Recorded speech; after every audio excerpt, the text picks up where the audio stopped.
دوستان عزیز، طور می‌دانیم اساسگزار صلح و وحدت ملی، پیشوای ملت، پرزیدنت جمهوری تاجیکستان محترم امامعلی رحمان در پیام سالانه خود سال 26 را سال سازندگی اعلام کردند و در حاشیه این تشبث سازنده پیشوای ملت محترم امامعلی رحمان، ساکنان جمهوری تاجیکستان در همه گوشه وطن با کارهای سازندگی و آبادانی کمر همت بستند.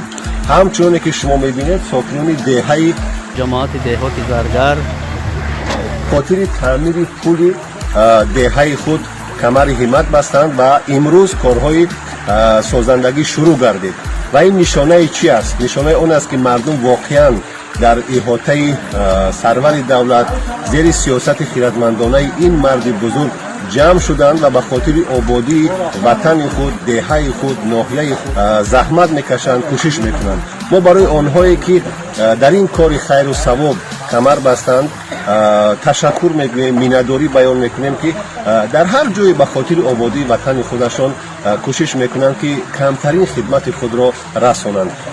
ما حتما باز از ادامه کارهای سازندگی در این پل به شما اطلاع میدهیم. به همه برای کار.